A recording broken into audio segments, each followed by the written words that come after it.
लो कि रास्ते में है जा बजा थाने वाले, और रहेगा यूं ही उनका चर्चा रहेगा, रहेगा यूं ही उनका चर्चा रहेगा, रहेगा यूं ही उनका चर्चा रहेगा।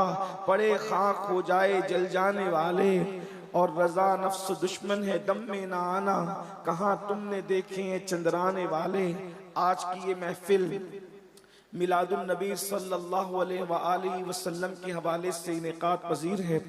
मुझसे पेशतर आपने हमारी जमात के बड़े बड़े उलमा, खुतबा, शुअरा, दानिश्वरों को समात कर लिया है, और मेरे बाद भी इंशाअल्लाह आलमी शोहरत याफ्ता शुअरा खुतबा को आप समात करेंगे।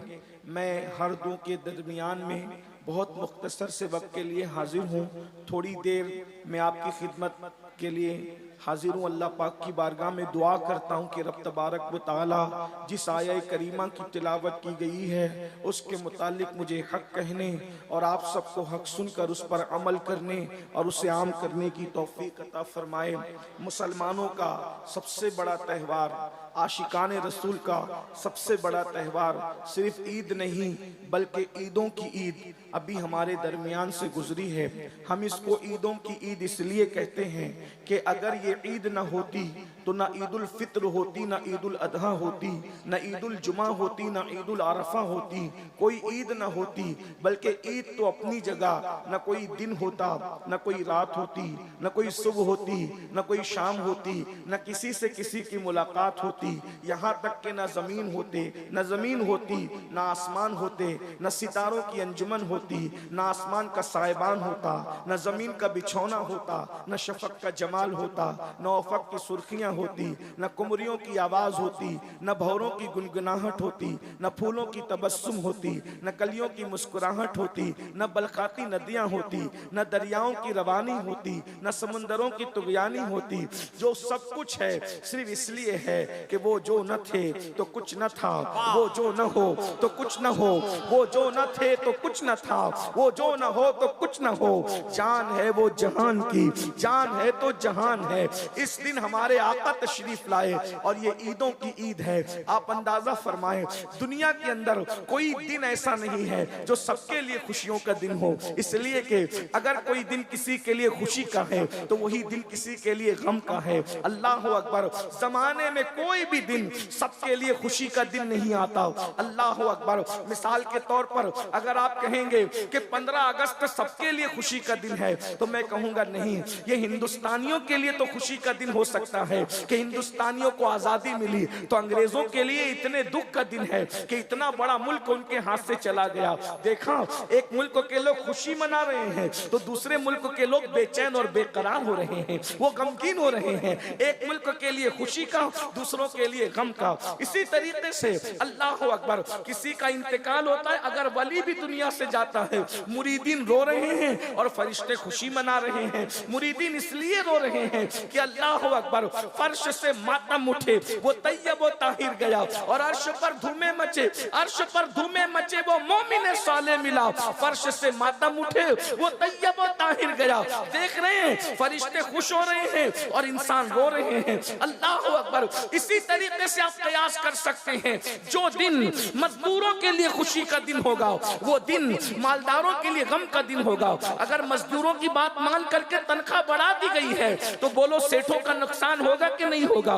वो खुशी मना रहे हैं, हम कामयाब हो गए, ये गमगीन हो रहे हैं, हमारी जेब कट रही है। इसी तरीके से आप देखते चले जाएं। अल्लाह अकबर। लेकिन कायनात में एक दिन ऐसा भी आता है जो मालदारों के लिए भी खुशी का है और गरीबों के लिए भी खुशी का है। एक दिन ऐसा भी आता है जो जमीन वालों के लिए भी खुशी का है और आसमान वालों के लिए भी खुशी का है। एक दिन ऐसा आता है जो मुसलमानों के लिए भी खुशी का है और गैर मुस्लिमों के लिए भी खुशी का है। अल्लाह अकबर। एक दिन ऐसा आता है जो फर्शियों के लिए भी खुशी का है, अर्शियों के लिए भी खुशी का है। वो दिन कौन सा है? वो दिन सिर्फ और सिर्फ मिलादुन नबी का दिन है, मुस्तफा जाने रहमत की आमद का दिन है। आप कहेंगे वो क्यों? मैंने कहा मुसलमान इसलिए खुश हैं कि उनको ईमान मिला है, लेकिन गैर मुस्लिमों को जीने का सलीका तो मिला है, वरना जब तक के मेरे आका तशरीफ न लाए थे, अल्लाह अकबर, जो गैर मुस्लिम है उन्हें न खाने का शऊर था, न पहनने का शऊर था, न ओढ़ने का शऊर था।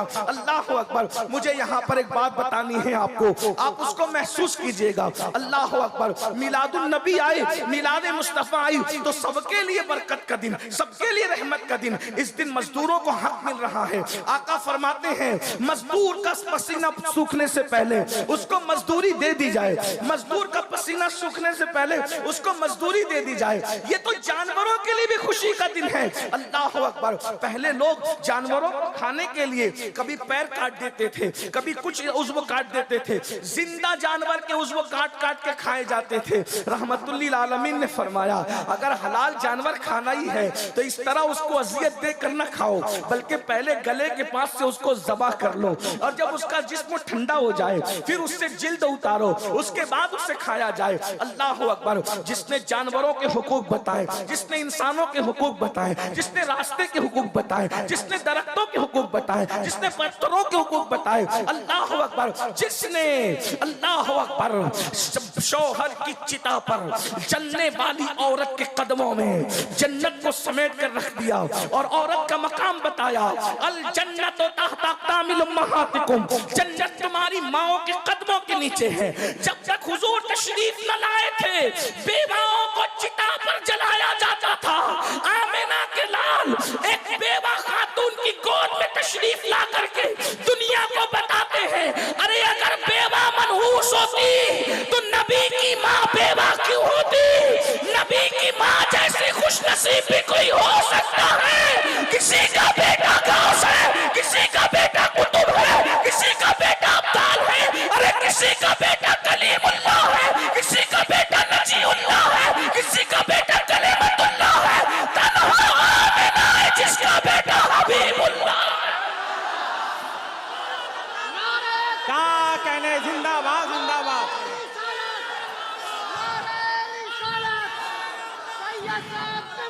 अरे जिस बेवा को सबने मनहूस जान करके जो है वो रुस्वा किया था, मेरे नबी ने उन्हीं बेवाओं की इज्जत बढ़ा दिया। बेवा माँ की गोद में तशरीफ ला के बताया इतनी बरकत वाला रसूल जब बेवा माँ की गोद में आता है तो बेवा मनहूस नहीं हो सकती। उसका कसूर क्या है? इधर माँ को बेवा माँ की इज्जत बढ़ाई और उधर 2 मरतबा बेवा होने वाली खदीजतुल कुबरा को सुहागन बनाकर उम्मुल मोमिनीन बना दिया, तमाम मोमिनों की माँ बना दिया। देखो तो सही। और हुजूर के आने का सबसे पहले फायदा किसको मिला? औरत को मिला।